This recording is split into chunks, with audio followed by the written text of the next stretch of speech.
What's up guys, Uba here! So sa video na ito, papayto ko sa inyo yung daan papuntang Tangadan Falls. Ang Tangadan Falls ay isa sa pinakasikat na tourist attraction dito sa La Union. So magsisimula tayo dito sa Municipal Hall ng San Gabriel at mula dito, majority naman ay dire-diretso, kaya fast forward ko na sa part na ito at papayto ko na lang sa inyo yung part kung saan kayo liliko, ano? So kapag pupunta nga pala kayo ng Tangadan Falls, pumunta muna kayo sa San Gabriel Municipal Hall at magbayad kayo ng environmental fee or entrance fee at mag-hire na rin kayo ng tour guide. Kung balak ko naman magdala ng sasakyan or mag-drive papunta doon, panoorin mo na tong video na to kasi magbibigay ako ng tips throughout the whole video kung paano tatahakin yung karsada na yan. And para malaman mo na rin or mapagandaan mo na rin sarili mo sa karsada ang tatahakin mo.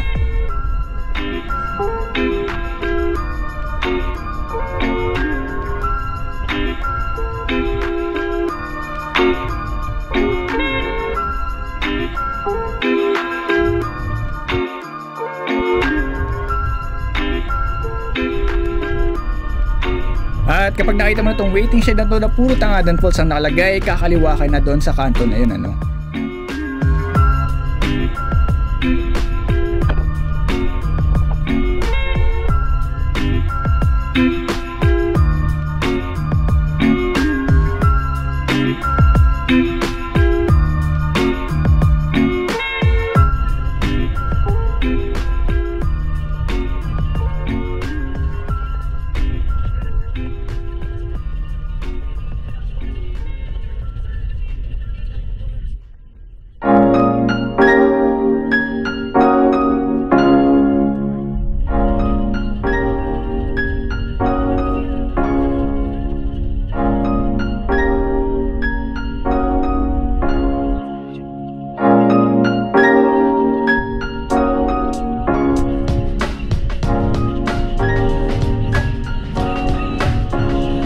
So pagdating sa point na to, kakanan tayo at sisimulan na natin yung pag-akyat ng bundok. At ito yung unang tip na sasabihin ni Kuya, no? Pakinggan nyo. Patay mo ng aircon, pagkala tayo. And kung narinig nyo nga yung sinabi ni Kuya, ang unang tip ay patayin yung aircon. Alam ko maliit lang naman yung para city close ng aircon, pero pagdating sa mga ganitong akyatan, it's better to turn it off. Kasi sobrang tarik talaga nung karsada, no? And come on, why not enjoy the fresh air, roll down the windows, and enjoy the fresh mountain air.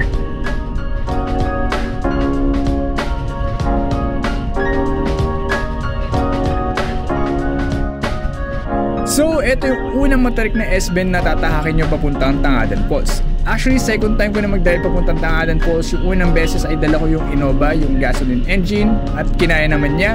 So, kung gusto nyo panoorin yung video na yun, check nyo yung card sa upper right or yung link nasa description. Ano?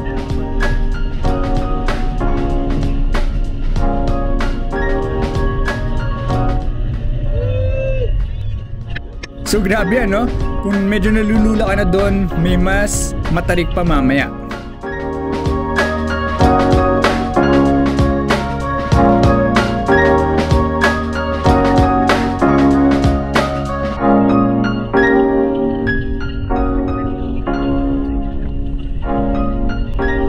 At ito na nga yung pangalawang kurbada na sinasabi ko kanina, no? Yung mas matarik.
Simula sa punto na to, mapapansin nyo na paliit na paliit yung karsada, no? Hanggang sa tipo na iisang sasakyan lang yung magkakasya.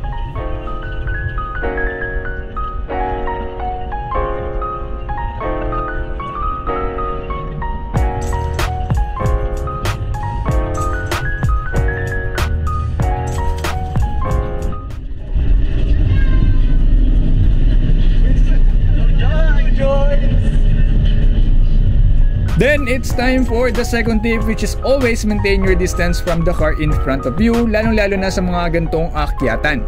So hayaan mo muna yung sasakyan sa harap mo makaakyat bago ka sumunod.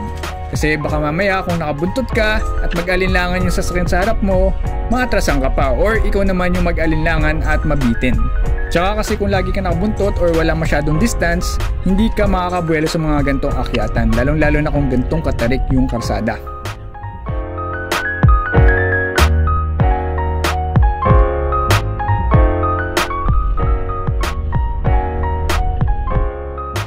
At pagdating sa part na to, mayroong barangay checkpoint dito. Kung wala kang receipt na galing sa munisipyo kanina, hindi ka nila papadaanin, ano?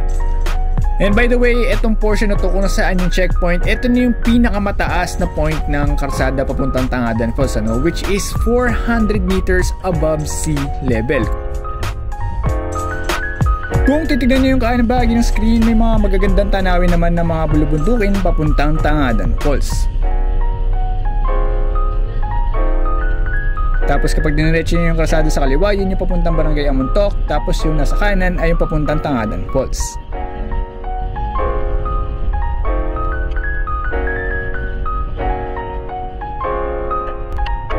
Tapos kung titingin naman kayo sa kaliwang bahagi ng screen nyo, may makikita kayong maliit na rice terraces. So I think sa norte, lalong-lalo sa mga mabubundok na parte, ganito yung way ng pagtatanim nila, no? Yung pananim nila, no? Detail na tayo po rin.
guys, nandito na tayo sa parking area ng Tangadan Falls. So, worth it nga ba magdala ng sasakyan dito? Bago ko sagutin yan, pumunta muna tayo at magtampisaw sa Tangadan Falls.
So yan yung Tangadan Falls, at sa kasamaang palad nung pumunta kami dito ay umulan kagabi or the night before, kaya kulay putik yung tubig.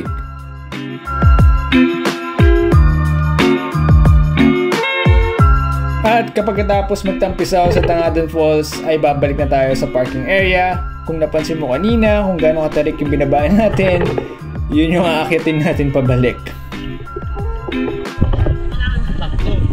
Kaso ito, wala na, sobra na. Sobra lang yung pabayero na yan.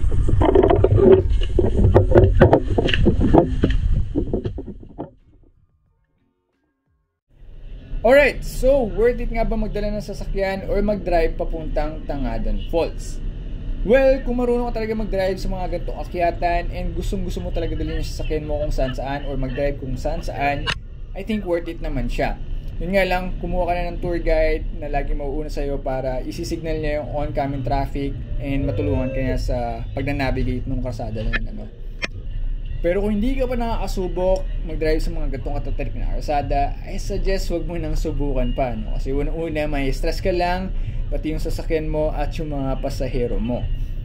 So kapag pupunta kayo ng Tangadan Falls, I suggest sumakay na lang kayo ng mga motor or yung jeep tulad ng sinusundan namin kanina, no? Kasi kapag sinubukan mo mag-drive doon tapos sabitin ka sa mga akyatan, nako, napakahirap na po. Sobrang hirap maghangin dahil sobrang tarik nga nung mga kalsada. Kung mag-alinlangan ka man or mabitin sa mga gantong klaseng tarik, I suggest baba mo yung pasahero mo tapos ikalson nyo na lang para hindi mahirapan yung sasakyan, ano. So guys, that's it for this video. Sana nakatulong to sa inyo or at least na-enjoy nyo yung video at saka yung view ng Tangadan Falls, ano. So guys, check out nyo pa yung mga ibang road trip videos ko by clicking the thumbnails na nakikita nyo sa screen or tignan nyo na lang sa mismong channel ko, ano. So guys, thanks for watching and see you on the next vid.